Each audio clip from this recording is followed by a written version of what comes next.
when I discovered this, as you can see from a guy who calls himself Ancient Lit Dude on Twitter, I thought, my God, what else will I be able to tell them?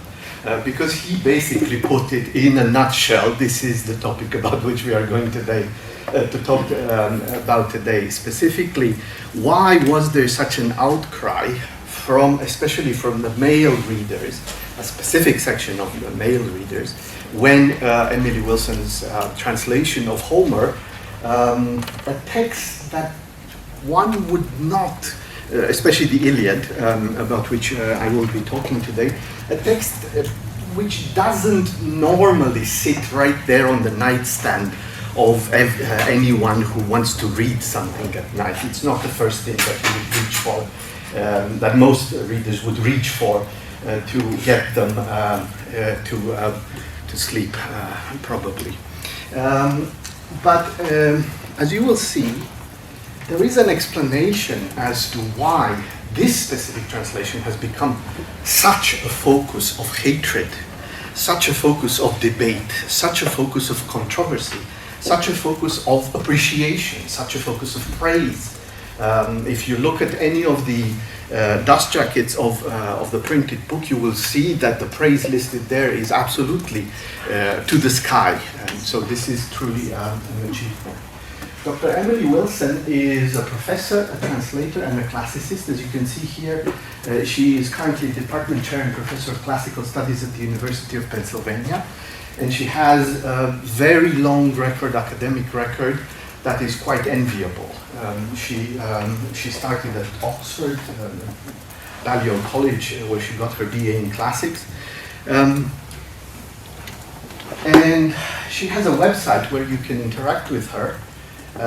It's very clear that she knows exactly who is going to interact with her, because she has a special tab here which says contact form misogynistic trolling. This comes from the experience she had on Twitter, on the site formerly known as Twitter, as soon as it came out that she's going to translate Homer. Some people didn't even wait for her translation to come out in order to start pouring abuse and telling her off and telling her how she should be translating Homer. Her two translations, the first one came out in 2017. She started with the Odyssey, which is an interesting choice. And then she continued in 2023 with the Iliad. To make matters very clear from the very beginning, I highly recommend both of these translations. If you want to read a Homer who feels alive in the 21st century, this is the translation that you should be reading for both of these. Christopher Nolan apparently thinks so because he took as a basis for his adaptation of the Odyssey her version, which, as you will see, created an enormous scandal, if it could get even bigger than it already was. Emily Wilson is very active in interacting, so she is the kind of translator that most of us wish we could interact with from antiquity and the Middle Ages. She doesn't simply give us the translations, but she is very active in telling us why and how she produced these translations. So this is the kind of interaction from which we can learn everything about the process that leads to the final product, which is not the case with most of the texts that survive to this day, and most of the texts that we use as sources or as objects of interpretation. So at some point she posted the fact that after her Iliad and after the success, both negative and positive, of the two books, she's going back to the Odyssey and retranslating it in order to bring it into line with her latest translation, that of the Iliad. And she assured all those people who criticized her when the Odyssey appeared, because they stumbled in the very first line of the poem. They stumbled into an adjective that she used to describe Odysseus. She called him a complicated man. And people took enormous offense with this because, as you will see in a moment, the Greek says Not exactly that, but that too, as she translated it. So she assures us that many phrases will be the same in the new translation of the Odyssey, including, of course, complicated. This is a hint to everybody who knows about the debate. And then the important bit comes at the end. She says, I had written or published very little that had anything whatsoever to do with gender, until my translation of the Odyssey came out in 2017, which is not a treatise on gender studies, which is not a book of gender interpretation. It's just a translation of a text.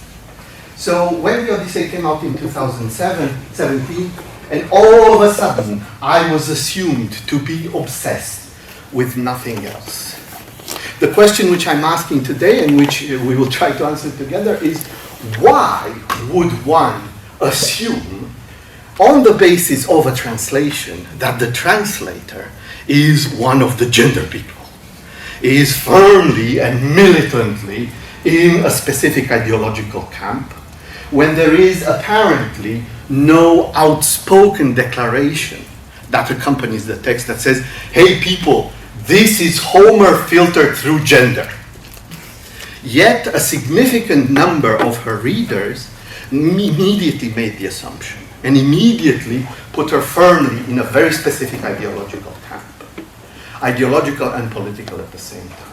And this is a very good example of how texts like Homer's, who are no longer part of the imaginary of most of us today, not actively at least, can become instrumentalized in the political debates that surround us in the world in which we all live. We now have the amazing chance of reading her theoretical contributions to the process regarding the process of translating.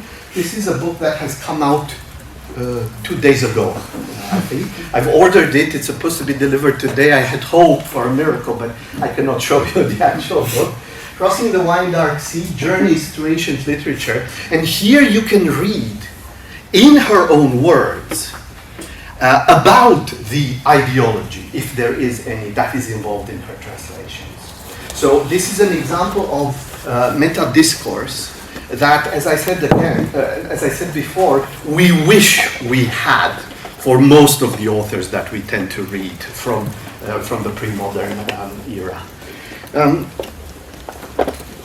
One thing that struck me in her statements about the translation is the way in which she genders, or she explains in terms of gender, her relationship with the text. And this is not something that one usually hears. Somebody explaining how a translator relates to their text in terms of gender. That is to say, in a type of meta-discourse that uses gender as an analytical tool in a way that is slightly unexpected here. She says, she's quoted to have said, that her translation is here of the Odyssey is an entirely different text from the original poem. So it's not just a translation, but something that recreates the original poem. And that is because she has a problem with faithful translation. This was one of the main objections that was thrown at her. She has betrayed Homer. Her Homer is not the Homer that everybody knows and loves. She has adulterated Homer. I'm using these terms on purpose because she herself constructs this type of criticism in terms of gender. In other words, the people who accuse her of betraying Homer see her as an adulterous wife to a text. She is the wife, the text is the man of the house, and she has done the unthinkable. She has betrayed Homer, the text of Homer. It's not very often that you will see texts imagined like this, like spousal partners, or at least gendered in this way. And this shows very much how present gender is as an analytical category in our lives today. If you can come up with imagining the relationship between an author and his or her translator in terms of a marriage or a liaison, or whatever way we want to put it, then it's very clear that you tend to gender them at the same time as she does here. So her translation was regarded to have been not just adulterous, that is to say, implying sexual impropriety in the very act of translation, but it was also regarded not to be masculine enough, to have betrayed that side of Homer for which Homer, for many readers, is still very famous, of being the epitome of masculinity, of a specific type of dominant masculinity, hegemonic masculinity. And she, the woman who dared translate him, has offended by betraying that masculine side of Homer, that dominant side of Homer. What does she have to say about this? She's aware of the scandal that the translation will create, so especially with the Iliad. So in the preface to the Iliad, she says that she feels the text as a very emotional text, and this is the other component of my presentation today, because 2 years ago I started teaching a course on the history of emotions as again, a historical method of historical investigation. And Emily Wilson clearly places her translation in terms of emotionality. She says, often I am unable to read the Iliad without goosebumps, tears, or both. No thought, no feeling is left unexpressed. Men in the Iliad, so the authors, scream, sob, shout, and weep. And this is what some of her readers today find so objectionable. What kind of men are these who, on the pages of her translation, scream, sob, shout, and weep? Why is there so much emotion in her Homer, when, as they claim, there isn't that much emotion in the original Homer? There's only dignity. There's only decorum. There's only, as you will see in a moment, men who don't cry. Or when they do, they cry in a manly way, not the way she presents them as crying. She also wrote, this is perhaps the most important for me passage of her translator's note to the Iliad. I wanted Homer's intense expressions of rage and grief to be appropriately intense, but never ridiculous or kitsch, given that some modern readers may have little experience of a world in which grown men constantly wail and slap their thighs in grief or scream marvelously inventive insults at each other in their rage. This is all in the Iliad, so she's not wrong about this. There was a delicate balance in allowing the characters, their emotions, and their interactions to emerge in full as convincingly human beings, without ever giving the sense that the poem views them with anything other than compassion. And this is quite an achievement, to see men crying and being hysterical or being complicated, as she says about Odysseus, and at the same time not imply judgment, not express judgment, not suggest that the original would have contained any judgment of this kind of emotional outburst. More seriously, she goes on, the poem gives me a language to understand my deepest emotions and those of people around me. When I weep for my mother, who died recently in a distant land, I remember the grief of Achilles and of Priam. The Iliad is with me always. My own life, as a parent, a child, and a human being, has taught me to understand the poem more deeply. Again, this is something unexpected in a way, because it suggests an intimate relationship with the text during the translation, which generations of scholars, especially men scholars, have taught us is a very bad thing to do. You should be objective. Your scholarship should be unemotional. Therefore, your translation activity should be informed by this kind of detachment, of trying not to interact with the text in a way that cuts the illusion of distance between the text and the person translating it. Obviously, as I told you, people immediately jump to criticize, and here I could have spent all the time today just quoting these things, but I've chosen one from a guy on Twitter who very appropriately calls himself Roman Helmet Guy. He took offense with the very first line of her translation of the Odyssey, specifically with the way in which she describes Odysseus as a complicated man. And he says in Emily Wilson's own explanation of why she misleadingly translated Polytropos, literally many-turned or many-turning, to the pejorative epithet complicated, when describing Odysseus, she gives the correct translation. Now this reader does not know ancient Greek.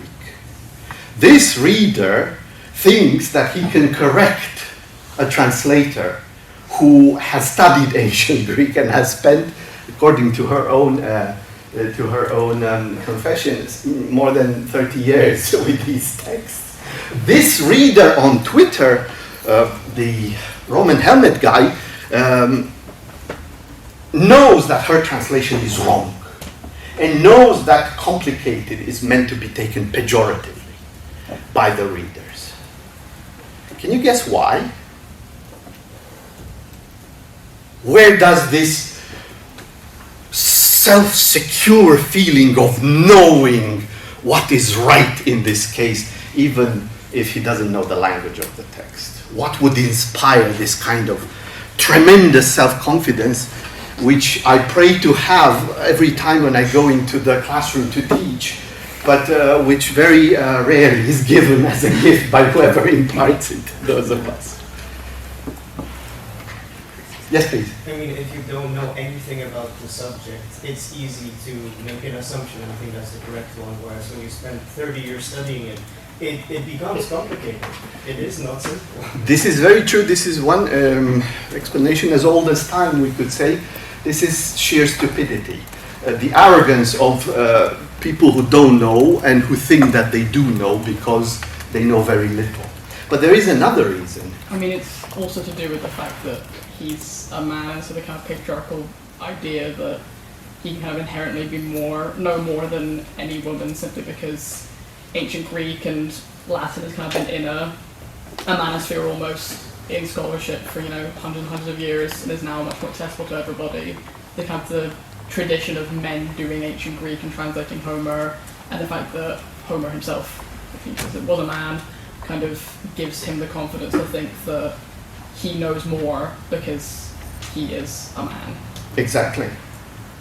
So even if he doesn't have the linguistic competence, the fact of him being perceived in society as a man and perceiving himself as a man gives him the self-sufficient wisdom to judge translations from Greek even in the absence of competence from in that specific language.